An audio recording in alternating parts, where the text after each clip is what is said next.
2022 मध्ये शिवसेना गमावण्याची वेळ ठाकरेंवर आली, पण आदित्य ठाकरे पाय रोवून उभे राहिले. कार्यकर्त्यांना बळ द्यायला राज्य पिंजून काढलं. हातात मशाल घेऊन आदित्य ठाकरे नव्या दमानं पक्ष उभारतायत. एकाच वेळी शरद पवार आणि राहुल गांधींशी संवाद साधतायत. राजकारणासोबत समाजकारण आणि विकासासोबत पर्यावरणाचा विचार करणारे आदित्य ठाकरे आज मांडणार आहेत त्यांचा अजेंडा महाराष्ट्राचा.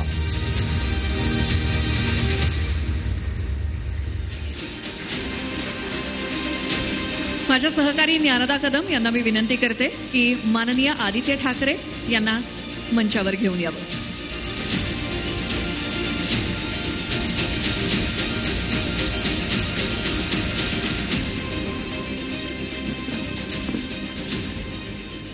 आणि या सत्रासाठी पुढची सूत्र ज्ञानदा कदम यांच्याकडे.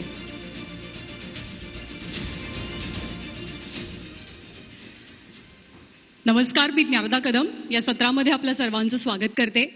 बाळासाहेब ठाकरेंचे नातू आणि उद्धव ठाकरेंचे सुपुत्र या ओळखीनं आदित्य यांची राजकीय कारकीर्द सुरू झाली. पुढे अतिशय धाडसी पद्धतीनं त्यांनी फक्त सल्ले न देता, कारण राजकारणात सल्ले देणारे बरेच असतात, पण काठावर न राहता ऍक्च्युअल पाण्यामध्ये उडी मारत त्यांनी निवडणूक लढवली, जिंकली, कॅबिनेट मंत्री बनले. पुढचा सगळा प्रवास आपल्या समोरच आहे. महाराष्ट्राच्या राजकीय पटलावरती शिवसेनेला बोल्ड बनवलं ते आदित्य ठाकरेंनी. हेच आदित्य ठाकरे आपल्या पुढच्या सत्राचे पाहुणे आहेत. नमस्कार, आपलं मनापासून स्वागत आहे. कसा मूड दिसतोय महाराष्ट्राचा तुम्हाला सध्या? नमस्कार, जय महाराष्ट्र.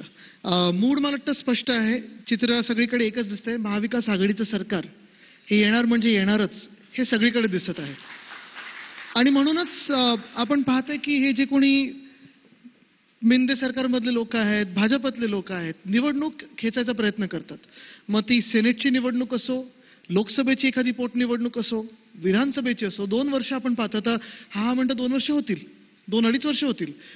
सरकार पाडलं, निवडणुकीला सामोरी जायला हिंमत नव्हती, संविधान बाजूला ठेवलं, आणि आता 2 वर्ष 2.5 वर्ष झाल्यानंतर दाखवण्यासारखं काहीच नाहीये. तर मूड हा स्पष्ट आहे. महाविकास आघाडी. महाविकास आघाडीची जागा वाटपाची चर्चा कुठपर्यंत आली आहे? मला वाटतं 99% झालेली आहे. आणि त्या चर्चेमध्ये 99% हे सेफ उत्तर आहे. 1% अजूनही शिल्लक आहे. नक्कीच. एक निश्चित आहे की आमचे सगळे वरिष्ठ नेते जे आहेत ते सगळ्याच मित्र पक्षांसोबत बसून जागा वाटपीची चर्चा सुरू आहे. हे देखील अपेक्षित आहे. थोडी खेचाटाण होणार आणि व्हायलाच पाहिजे, कारण तिन्ही पक्षांची जेव्हा ताकद असते आणि प्रत्येक सीटवर दावा असतो तेव्हाच एकामेकांना आम्ही मदत करू शकतो जिंकायला. तर ते होणार साहजिक आहे आणि ते पुढच्या काही दिवसांमध्ये दिसेल आपल्याला. यादी कधीपर्यंत येणार आहे? आता आम्ही सगळे जे इच्छुक आहोत ते वाट पाहत आहोत. यादी कधी येतील, आमच्या सीट कधी येतील, मग तिकीट कधी मिळतील. असं आहे की लोकसभेला आम्ही पाहिलं की शिवसेना मोठा भाऊ राहिला जागा वाटपामध्ये. शिवसेनेनं सर्वाधिक जागा घेतल्या. आता विधानसभेत सुद्धा तेच कॅल्क्युलेशन दिसणार आहे? मला वाटतं एक आहे, आता हे जागा वाटपात मी त्या मीटिंग्समध्ये नाहीये कारण वरिष्ठ नेते आहेत, पण नक्कीच प्रचार करण्यात, सगळीकडे फिरण्यात जसं उद्धव बाळासाहेब ठाकरे या व्यक्तीचा सर्वात मोठा वाटा होता प्रचार करण्यात मित्रपक्षांसाठी, तसाच आमचा राहील. आणि आम्ही महाविकास आघाडीला जिंकवण्यासाठी सगळ्यात जास्ती प्रयत्न करू. आपण अजेंडा महाराष्ट्राचा म्हणतोय. आपण पुढच्या दशकभरातली महाराष्ट्रासमोरची आव्हानं किंवा महाराष्ट्र कसा असेल, या 2.5 वर्षात असं काय झालं नाही जे तुम्हाला पुढे करायची संधी हवी आहे? एक आपण पहा, पूर्ण मागच्या 5 वर्षाचा जर आढावा घेतला तर पहिली 2.5 वर्ष महाविकास आघाडीची, त्याच्यात प्रत्येक खात्यावर चर्चा करू शकतो आपण. मग अगदी पशुपालन खात्यापासून इंडस्ट्रीपर्यंत चर्चा होऊ शकते. नगरविकास खातं जरी मंत्री भरकटले असतील त्यावेळी थोडे आणि पळायला लागले असेल त्यांना, जरी ते असेल तरी त्यांच्यापासून पर्यावरणापर्यंत प्रत्येक क्षेत्रात, प्रत्येक खात्यावर आपण, म्हणजे खातं म्हणजे पोर्टफोलिओवर आपण चर्चा करू शकतो. आणि तेव्हा आम्ही महाविकास आघाडीचं सरकार असताना काय काय करून दाखवलं हे ते आता गेल्या 2.5 वर्षात भाजपने गुजरातला काय काय नेऊन दाखवलं, ह्याच्यावर दोन्ही बाजूनी चर्चा होऊ शकते. आणि आता अजेंडा जर पाहायला गेला, आज महाराष्ट्रातला तरुण तरुणी जो आहे ते बघत आहेत की आज महाराष्ट्रात नोकऱ्यांच्या संधी खरोखर येत आहेत का आपल्याकडे, हातात नोकऱ्या येत आहेत का आपल्याकडे. शेतकरी जर पाहायला गेलं तर शेतकरी आत्महत्या वाढत चाललेल्या आहेत. गेल्या 2 वर्षात एकही वेळ अशी नव्हती की मदत जाहीर झालेली आहे पण ती मदत शेतकऱ्यांपर्यंत पोहोचलेली आहे. कधीही नाही. कधीही नाही म्हणजे कधी नाही. तुम्ही कुठच्याही बांधावर जाऊन विचारा, मग विदर्भात असेल, मराठवाड्यात असेल, उत्तर महाराष्ट्रात असेल, अगदी कोकणात पण कधी अवकाळी पाऊस झाला, कधी सततचा पाऊस लागला, कधी दुष्काळी परिस्थिती झाली, कधीही मदत शेतकऱ्यांपर्यंत पोहोचली नाहीये. आता लाडकी बहीण त्यांनी आणलेल्या निवडणुकीला डोळ्यासमोर ठेवून हे त्यांना 2 वर्षापूर्वी आठवलं नाही आणि कदाचित ही योजना भाजपवाले थांबवतील सुद्धा. मध्य प्रदेशमध्ये मी ऐकतो की थांबवण्याचा प्रयत्न करतात. आम्ही वाढीव तर देऊच, पण सुरक्षित बहीण पण देऊ. आणि त्याच बाजूला जर पाहिलं असेल तर सुरक्षित बहीणसाठी आम्ही शक्ती कायदा जो 2021 मध्ये पारित केला होता, 4 वर्ष प्रलंबित आहे. आता हे सगळं जे चित्र आहे गेल्या 5 वर्षात एक महाराष्ट्रातलं तरुण म्हणून मला वाटतं की कुठे ना कुठेतरी महाराष्ट्रात राजकीय स्थैर्य येणं गरजेचं आहे. जी काही आपण पाहतो स्थिरता आहे राजकीय क्षेत्रामध्ये, मग आपण उद्योग क्षेत्रात पहा किंवा मग कृषी क्षेत्रात पहा, लॉ अँड ऑर्डरमध्ये पहा, कायदा सुव्यवस्थेमध्ये आज परिस्थिती अशी झालेली आहे की महाराष्ट्रात सरकार आहे की नाही हे बदलणं गरजेचं आहे.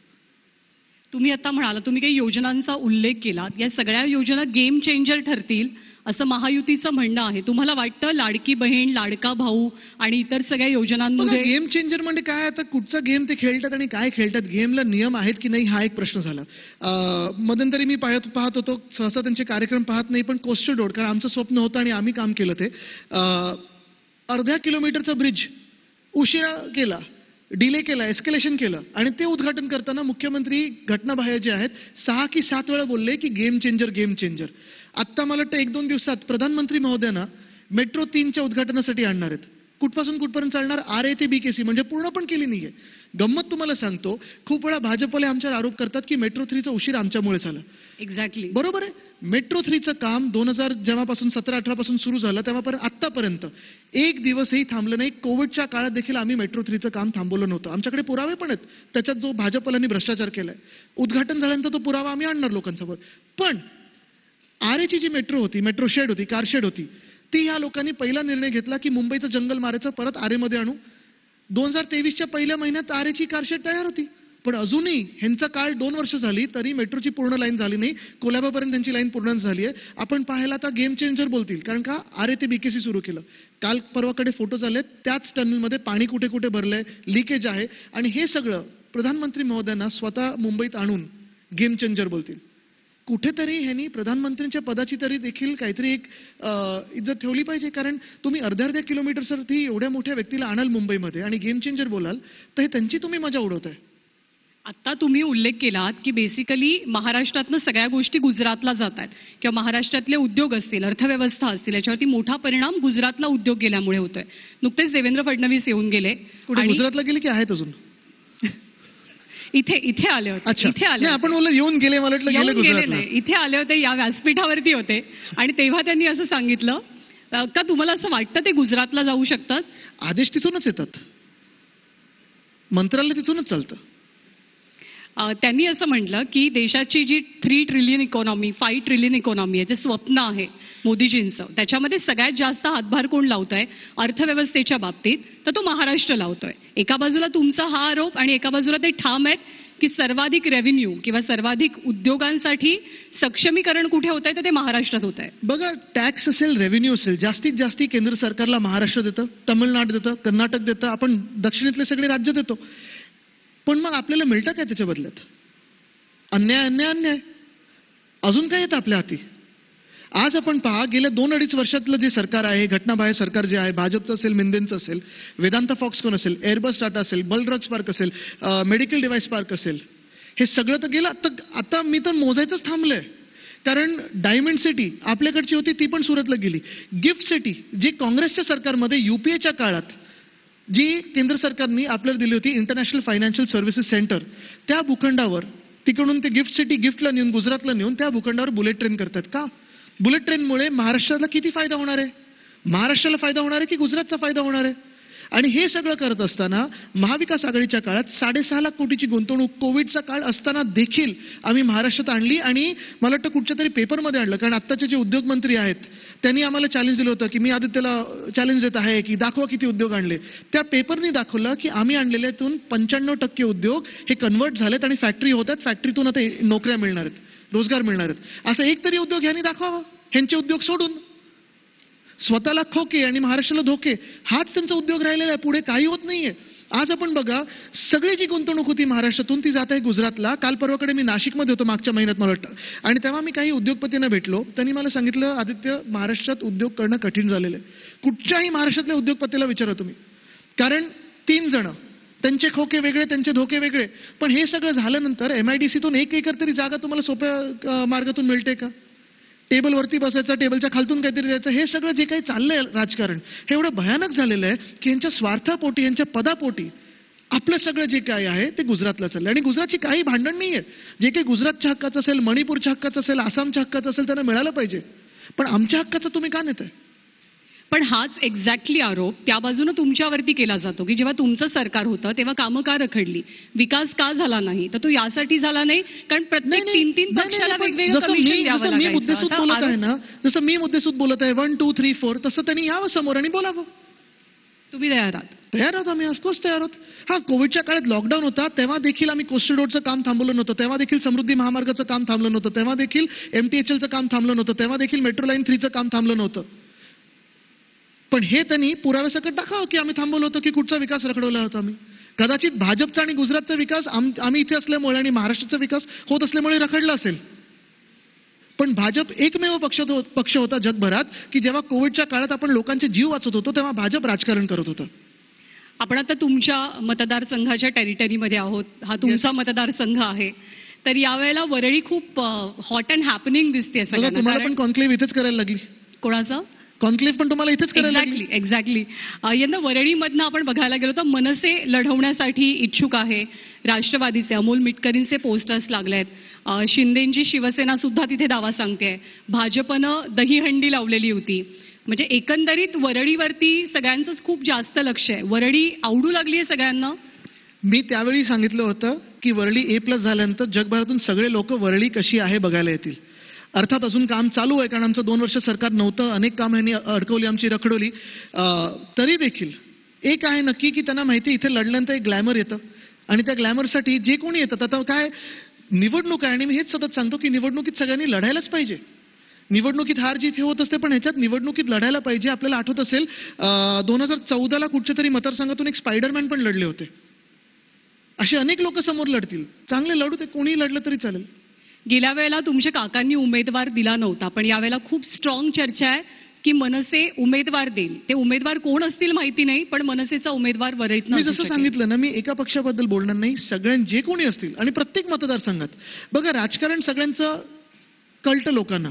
किती वेळ तुम्ही डेडिकेट करता, किती वर्ष तुम्ही काम करताय, निवडणुकीच्या आधी निवडणुकीच्या नंतर किती वेळ तुम्ही ऍक्टिव्ह असता, हे सगळं कोणी कोणाला मॅनेज केलंय का, हे सगळ्यांना कळतं. आणि म्हणून मी एका पर्टिक्युलर पक्षाबद्दल बोलणार नाही, पण ज्यांनाही लढायचं असेल मी त्यांचं स्वागत करतो. आपल्या पक्षाचे खासदार अरविंद सावंतजी पण इथे आहेत आणि जेव्हा वरळीचा विषय निघतो तेव्हा ही गोष्ट हायलाईट करावीशी वाटते की लोकसभेमध्ये अरविंद सावंतांना लीड तर मिळालं होतं, पण ते इतर मतदारसंघांच्या तुलनेमध्ये खूप कमी लीड होतं तुलनेनं. जर आपण लोकसभा पूर्ण ह्याचा विधानसभांचा आढावा घेतला तर याबद्दल काही चर्चा झाली का किंवा काही चिंतन निश्चितपणे झाली, आणि तशीच चर्चा आमची वाराणसीबद्दल पण झाली, कारण अरविंदजी आमचे ते विरोधी पक्षातले खासदार होते.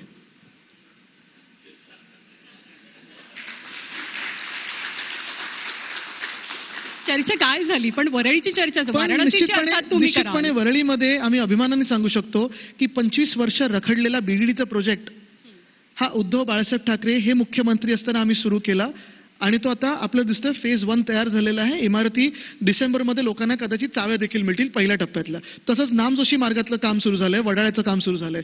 वरळीमध्ये अनेक वर्ष जे स्लम प्रोजेक्ट रखडलेले होते, मग 15 वर्ष असतील, 17 वर्ष असतील, ज्यांना घरं मिळणं खूप वर्ष अपेक्षित होतं, तिथे आता ते SRA प्रोजेक्ट सुरू झालेले आहेत. घरांचं काम खूप मोठ्या संख्येने सुरू झालेलं आहे. अनेक ठिकाणी आपण 1 ग्रीन माईल पहा किंवा मग सेनापती बापट मार्ग पहा, हे सगळीकडे जी कामं झालेली आहेत ती लोकांना माहिती आहेत. आणि निश्चितपणे 20 मे कोण सुट्टीवर गेलं असेल, कोण गावाला गेलं असेल, कोणाला वाटलंच असेल आपलंच सरकार येते, इंडिया आघाडीचं सरकार बनणार, हे केंद्रात दिसत होतं. आणि तसं चित्र आत्ता पण आहे, 6 महिन्यात चित्र पलटू शकतं. पण जसं मी सांगितलं ना की आम्ही तर 12 खासदार नसताना, 40 आमदार नसताना, अनेक नगरसेवक पळून गेले असताना, अनेक नेते गेले असताना आम्ही ही निवडणूक लढलो, आणि जे काही आहे ते जिंकून दाखवलेलं आहे.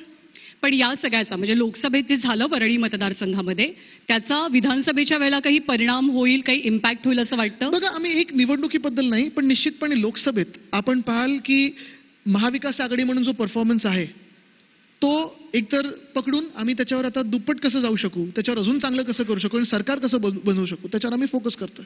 आणि वरळीचा विषय निघाला तर वरळीच्या बाबतीत बोलताना आशिष शेलार कायम आघाडीवरती असल्याचं चित्र दिसतं. कारण त्यांचा असा दावा आहे, त्यांचं असं म्हणणं आहे की 2019 साली तुम्ही जेव्हा तिथून निवडणूक लढला तेव्हा तुमचा विजय भाजपच्या मतांमुळे सुकर झाला, त्यामुळे वरळी काही तुमचा गड नाही. बघा, मी त्यांच्यावर कधीही काही बोलत नाही, कारण त्यांच्याबद्दल माझ्या मनात खूप एम्पथी आहे, सिंपथी आहे. स्वतःच्या पक्षात कधी जे पाहिजे त्यांना ते मिळालेलं नाहीये. खूप विरोधक आहेत स्वतःच्या पक्षामध्ये, तर मी कधी त्यांच्याबद्दल बोलत नाही. त्यांना काउन्सिलिंगची गरज आहे, ते त्यांच्या तशा लोकांवर बोलायचं नसतं. वाईट वाटतं मला त्यांच्याबद्दल, मनापासून वाईट वाटतं. यावेळेला वरळी मतदारसंघ फिक्स आहे का तुम्ही? नाही, ते आता तेच आम्ही सगळे इच्छुक आता पक्षप्रमुखांना भेटूनच. तुम्ही मागणी केली आहेत का अर्थात basically? अर्थात. फक्त वरळी का आणखी कुठे पण? वरळी ना तर वाराणसी, 2 मधून फिक्स. वाराणसीसाठी तुम्हाला 5 वर्ष थांबावं लागेल असं कोणी म्हटलंय? म्हणजे तुम्ही कसले संकेत देताय? बघा, एक आहे 5 वर्ष म्हणजे कदाचित इंडिया आघाडीचं सरकार बनलं तर निश्चितपणे 5 वर्ष थांबायला लागेल, नाही तर मध्यवर्ती निवडणुका लागूही शकतात पूर्ण देशभरात. म्हणजे वरळी किंवा वाराणसी 2 मतदारसंघांवरती लक्ष आहे. बघा, आज हेडलाईन मिळालेली आहे. पण वाराणसी लोकसभा, विधानसभा नाही. एक्झॅक्टली, नाही ऑफकोर्स वाराणसी लोकसभा. पण मग महाराष्ट्रातला दुसरा कुठला नाही? आदित्य ठाकरे वरळीतनंच लढणार, 2 मतदारसंघात तर तुम्ही निवडणूक नाही, नाही बिलकुल नाही. लढणार. वरळी मतदारसंघ. ओके. पण हे मी तिकीट स्वतःला देत नाही, ते उद्धव साहेब ठरवतील. नाहीतर तुम्ही बाकीचे इच्छुक नाराज होतील माझ्यावर. शिवसेनेतनं आहेत तुमच्याकडनं नाही, कोणी इतर इच्छुक? मतदारसंघात आहेत ना, पण त्यांना वाटेल अरे आदित्यने स्वतःचं कसं तिकीट जाहीर करून टाकलं, ओके. आणि पक्षात पण कारवाई होईल, म्हणून मी इच्छुकांच्या लाईनमध्ये. नाही, पण तुमच्या मित्रपक्षांमधल्या कोणी काही दावा वगैरे सांगितलाय का वरळीवरती? नाही. असे मित्र आम्हाला चांगले मिळाले गेल्या 5 वर्षात. अच्छा, लोकसभेच्या वेळेला असं झालं होतं. एक खरं तर देवेंद्र फडणवीसांनी आता शेवटी एक टिप्पणी केली, ती थोडीशी नंतर घेते मी. लोकसभेच्या वेळेला मोदी आणि मोदींच्या विरोधात मुस्लिम मतं किंवा भाजप विरोधी वातावरण आणि मोदींच्या विरोधी वातावरण बरंच दिसलं. तर लोकसभेमध्ये महाविकास आघाडीची दमदार परफॉर्मन्स आपल्याला पाहायला मिळाला. त्याच्यासाठी मुस्लिम मतं कारणीभूत होती, मुस्लिम मतांचा वाटा खूप जास्त मोठा होता असं सातत्यानं बोललं जातं. ते देशाचे नागरिक नाही आहेत, ते मतदार नाही आहेत. आम्हाला महाविकास आघाडी म्हणून आणि इंडिया आघाडी म्हणून देशभरात जर आपण पाहाल, अयोध्येत कोणी मतदान केलंय? जसं मी विचारलं, वाराणसीत कोणी मतदान केलंय? युपी मध्ये कोणी मतदान केलंय? हिंदू, मुस्लिम, शीख, ख्रिश्चन, बौद्ध, दलित सगळ्यांनी आम्हाला मतदान केलंय. जे कोणी या देशाचे नागरिक आहेत, जे कोणी डॉक्टर बाबासाहेब आंबेडकरांच्या संविधानासाठी लढत होते, जे कोणी आपल्या देशाच्या लोकशाहीसाठी लढत होते, आणि जे कोणी भाजपाच्या ह्या घाणेरड्या राजकारणाविरुद्ध लढत होते, त्यांनी आम्हाला मतदान केलेलं आहे. आणि तुम्ही पहा, तुम्ही आत्ता लिहून देतो तुम्हाला, भाजप हरियाणा हे हरत आहे, काँग्रेस स्वीप करत आहे. ह्याचं पहिलं चिन्ह हे आहे की आज प्रधानमंत्री महोदय परत पाकिस्तानवर बोललेत. जेव्हा जेव्हा भाजप हरत असतं तेव्हा पहिलं कार्ड असतं हिंदू मुस्लिम. जेव्हा जेव्हा भाजपला कळतं की हिंदू मुस्लिम चालत नाही, तर हिंदूंमध्ये जातींमध्ये भांडण लावा, आणि जेव्हा सगळं काही चालत नाही तर मग पाकिस्तानचं ट्रम्प कार्ड करतात. आता लोकांना कळायला लागलेलं आहे. आणि मग हीच भाजपा जी आम्हाला सांगते की बांगलादेशमध्ये हिंदूंवर अत्याचार होतोय आणि त्याचमुळे इथे मुस्लिम बांधवांना मारायला निघतात, त्याच बांगलादेश बरोबर ह्याच भाजपची BCCI क्रिकेट खेळते आणि डोळे बंद करून बसतं भाजप. हे भाजपाचं घाणेरडं राजकारण आहे.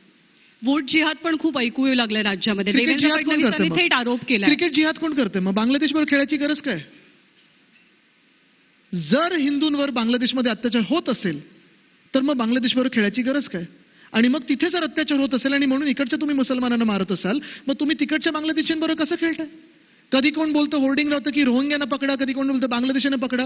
मग तुम्ही एकतर आमच्या सैन्य बळावर तुम्ही आक्षेप घेताय का, संशय घेताय का की बॉर्डरमधून ते घुसू देत आहेत? आणि दुसरी गोष्ट म्हणजे जर खरोखर हिंदूंवर बांगलादेशमध्ये अत्याचार होत असेल आणि भाजप हिंदुत्ववादी पक्ष असेल, तर मग जे कोणी BCCI मध्ये भाजपमधले असतील त्यांच्यावर पक्ष कारवाई करा आणि त्यांना अटक करा. ठाकरेंची शिवसेना म्हणजे rather I would quote it, बाळासाहेबांची शिवसेना मुस्लिम मतांसाठी सॉफ्ट झाली आहे का? मला वाटतं हे जे कोणी बोलत असेल त्यांचा राजकारणाचा अभ्यास वीक आहे. कारण त्यावेळी देखील आपण पाहिलं असेल, अनेक मुस्लिम नेते आमच्यात होते, आधी पण होते, मोठे साहेब असताना पण होते, नंतर पण आहेत, आणि कधी त्यांनी भाजपसारखं घाणेरडं राजकारण केलं नाही. त्यांचं हिंदुत्व स्पष्ट होतं आणि ते कधी आम्ही त्याच्यापासून दूर झालेलं नाही. पण आमचं हिंदुत्व हृदयात राम आणि हाताला काम हे आमचं हिंदुत्व आहे. एक चर्चा सातत्यानं कानावर येते. वंचितनं सुद्धा एक प्रेस कॉन्फरन्स घेऊन त्याच्याबद्दल खुलासा केला की मातोश्रीवर म्हणे उद्धव ठाकरे आणि देवेंद्र फडणवीसांची बॅकडोरनं एक भेट झालेली आहे. संजय राऊत दिल्लीला जाऊन अमित शहांना भेटलेत. तर काय तथ्य काय मला आहे? वाटतं बॅकडोरने भेटायची गरज नाहीये. देवेंद्रजी हे आमच्या जुन्या ओळखीचे आहेत. आम्हालाही माहिती आहेत कसे आहेत, त्यांनाही माहिती आहे कसे आहेत. ओपनली भेटू शकतात. आणि महाराष्ट्रात खरोखर कोणाला बॅकडोरने भेटायची गरज आहे का? म्हणजे आम्ही कधी आमच्या स्वतःच्या पदासाठी हुडी घालून वेश बदलून वगैरे तर कुठेही गेलो नाहीये. नाही, पण दिस मीन्स की तुम्ही मातोश्रीमध्ये स्वागत करताय त्यांचं, तुम्ही म्हणता बॅकडोरनी भेटायची गरज नाही. मातोश्रीवर आपण पाहत असाल चारही बाजूनी लोकांसाठी सगळं ओपन आहे. बॅकडोर नाही, फ्रंट डोर नाही, सगळे डोर्स तर गद्दार सोडून सगळ्यांना ओपन आहेत. नाही, इज इट ऑफर की सगळ्यांसाठी? बिलकुल नाही. मी म्हणतोय जे कोणी हे म्हणत असतील त्यांनी पुरावे द्यावे. आणि त्याच्यात मला जायचं नाही. बघा, ह्याच्यात मी तेच सांगतो परत, महाराष्ट्रातलं राजकारण गेल्या 5 वर्ष जेवढं घाण झालं होतं तेवढं घाण होऊ नये ही माझी मनापासून इच्छा आहे. हुडी घालून वेश बदलून बॅकडोरनी जाण्याची गरज कोणावर येऊ नये ही आमची मनापासून इच्छा आहे. कितपत शक्यता? कारण या खूप चर्चा रंगतात, स्पेक्युलेशन्स रंगतात, बरेचसे मेसेजेस फिरतात. शिवसेना भाजप पोस्ट अलायन्सची शक्यता कितपत आहे का बघा, नाही? जी भाजपा आपण पाहतोय की दुटप्पी भूमिका घेते. जी भाजपा एका बाजूला सांगते की हिंदूंवर बांगलादेशमध्ये अत्याचार होते आणि त्याच बांगलादेशबरोबर खेळायला तयार आहे. जी भाजपा तुम्हाला सांगते की राम मंदिरचं मी उद्घाटन केलं पण राम मंदिर अजूनही पूर्ण झालं नाही, किंवा त्याच्यात लिकेज आहे.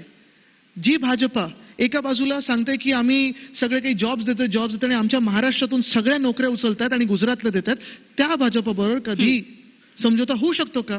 माझ्या तरुणींच्या हातातून तुम्ही घास खेचून घेता आणि गुजरातला देताय. तुम्ही माझ्या शेतकऱ्यांच्या आत्महत्या अशाच पाहताय.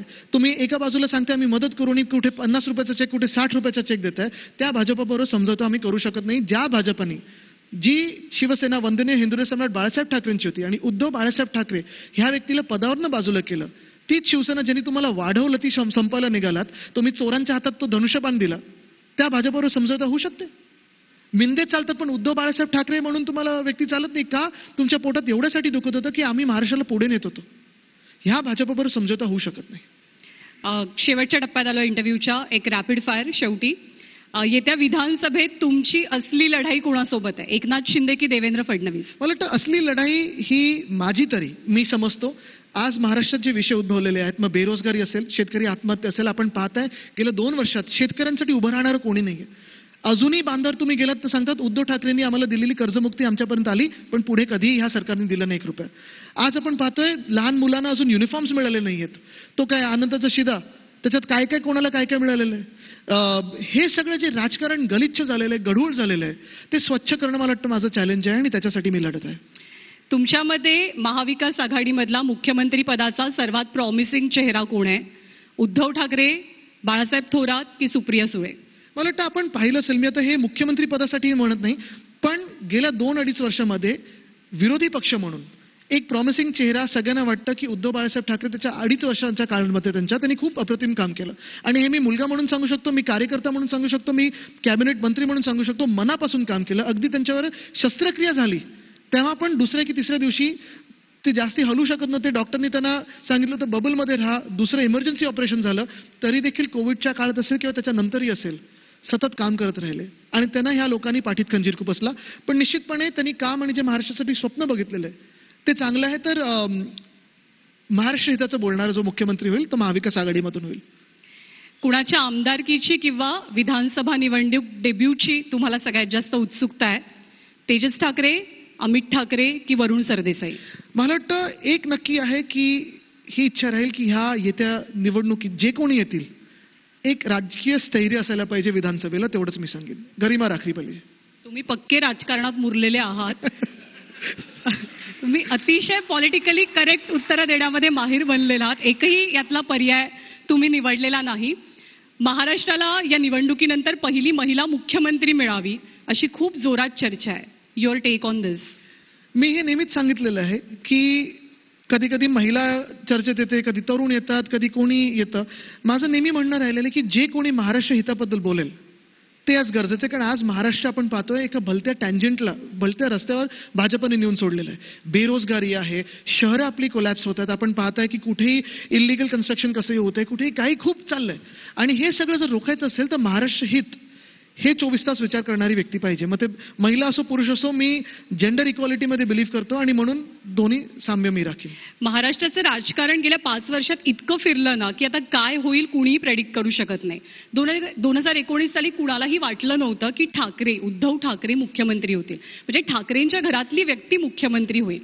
महिला मुख्यमंत्र्यांचा विषय येतो तेव्हा अर्थातच ठाकरेंच्या घरातनं आणखी एक नाव सुद्धा पुढे येतं. युअर एक्सप्रेशन्स खरं तर हे तुम्ही आईलाच विचारा. मला वाटतं तुम्हाला माहिती आहे आई किती लाजते आणि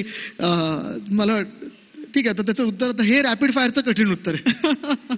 ओके, सगळ्यात शेवटी काही फोटो आम्ही तुम्हाला दाखवणार आहोत आणि त्या फोटोवरती तुमची एक कमेंट हवी आहे मला. तर ते फोटो बघून तुम्हाला काय वाटतं? आपण पहिला फोटो बघूया. महाराष्ट्राचा आवाज, तिघही महाराष्ट्राचा बुलंद आवाज. पुढचा फोटो. मला वाटतं महाराष्ट्र हित आणि गुजरात हित.